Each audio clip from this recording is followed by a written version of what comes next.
These are some little LED, quote, accent lights from Philips, and they run on 12 volt DC.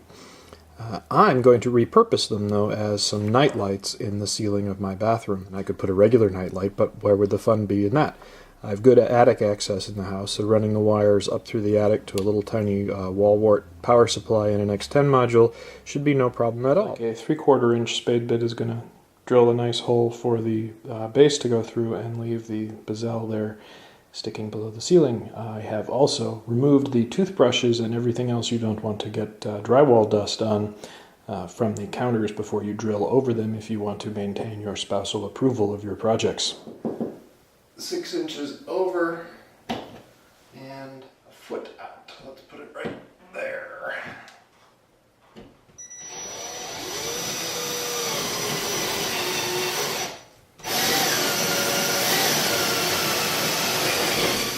That puts it very nearly on a stud, but I think I can still stick the wires up through there.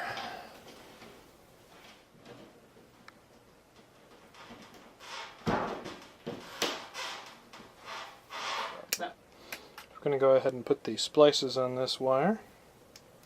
These kind of crimps I don't normally like. I would prefer to solder and heat shrink, but that's a pain to do in the attic. Right, now we lug it over to where the wires are in the attic.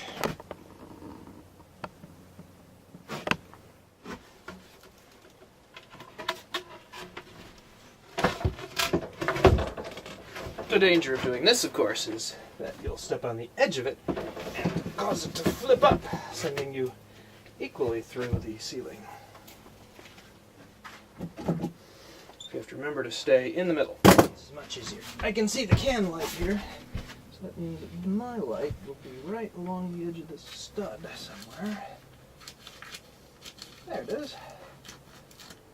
Now we need to get some power to these lights and get the remote control. This is the service outlet in the attic, and I'm using it right now. It's a little 12-volt power supply that's powering the weeder card down in the alarm panel that I've got parallel to the alarm panel. Lets you keep both your regular alarm system and yet hook up XTension to all the different zones, and in one fell swoop you get access to all the door openings and closings. So you can keep your alarm system and still add home automation, which is awesome because single point of failure is bad, especially for something like your security system. So right now XTension is desperately trying to reach that weeder card, and will keep trying until I plug it back in, at which point it will reconnect. The negative side we're just going to splice right in, but the positive side you're going to pass through the universal module like a relay. And there we go. Should be able to plug this in and this in. And you can turn these on and off directly, so there's off and on. So that should be on. I'll pretty these up with some wire ties and make sure there's strain relief to the wall here in a few minutes, because right now it's a bit of a mess, and if you tripped over it, it would all come out. We'll go add that to the computer and set up the remote control. So we're using XTension, and we need to create a unit for this. So I got a group here called Inside Lights, which is currently empty, which I'm going to use to hold the new unit. Click on New Unit in the toolbar, bring that up. I'm going to call it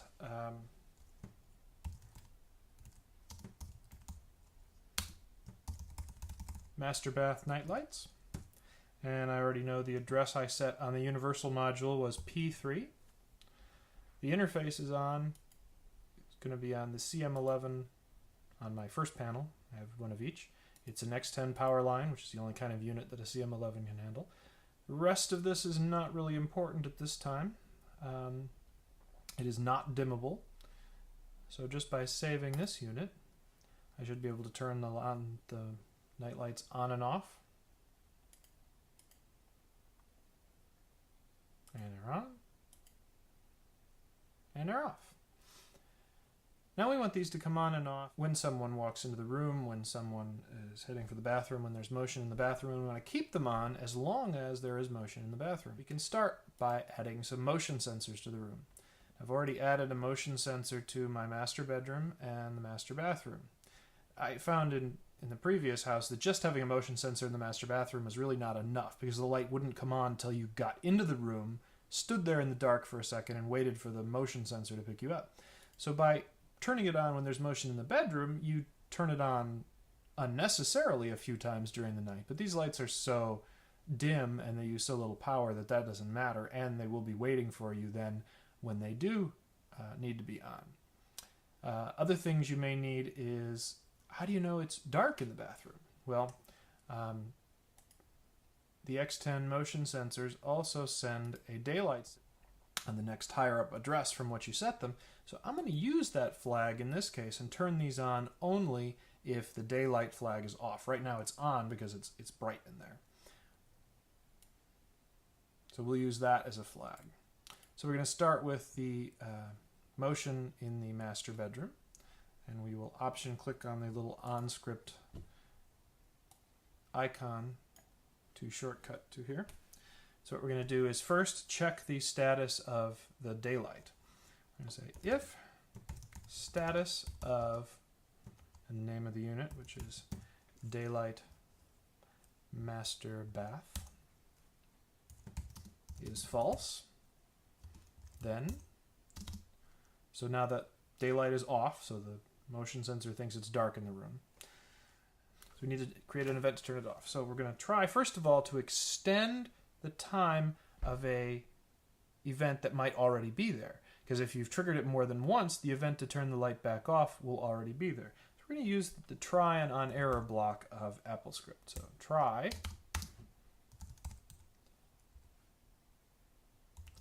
suspend event and the name of the light that we want to control. In this case, it's the master bath night lights for 10 minutes.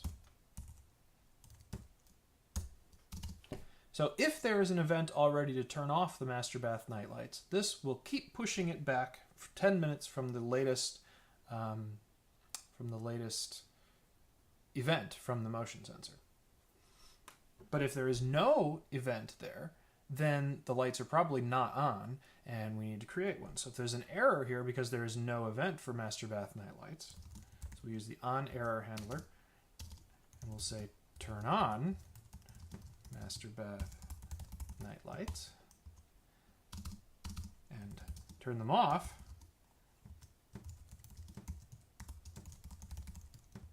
in 10 minutes.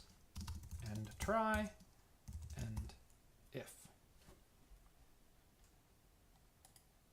And check syntax, and there it is. A couple of things. This could have been combined into one statement here, this turn on master bath night lights and turn off. You could have just said turn on for 10 minutes. However, if they were already on for some other manual reason, like someone had turned them on via some remote or something else, then this wouldn't really do anything because it would return them to their previous state at the end of 10 minutes, which was already on. So I prefer in a case like this to do them like that. And we'll copy this script because we're going to put the same thing into the motion master bathroom script. We'll copy that and we'll save that script, and we'll option click on the on icon of the master bath and put the exact same script in there. If status of daylight master bath is false, which it will be if it's dark, try to suspend an event that might already be there for master bath night lights. So if they're already on and had already been turned on by a motion hit, then there will already be an event, so we'll be able to push it another 10 minutes from the current event. So even if it's been 9 minutes since you last moved in the bathroom, you move again and you get another 10 minutes. If there is no event, that means it's probably off, and you probably want to turn it on. So you'll get an error when you try to suspend this because there's no event with this name. We'll turn them on, and we'll create an event that'll turn them off in 10 minutes by saying that. And it worked. There they are, lit. Right next to the much brighter LED lights. Those downlights are 4LED GE downlights. They're actually carried by Walmart for about $40, and I like them very much.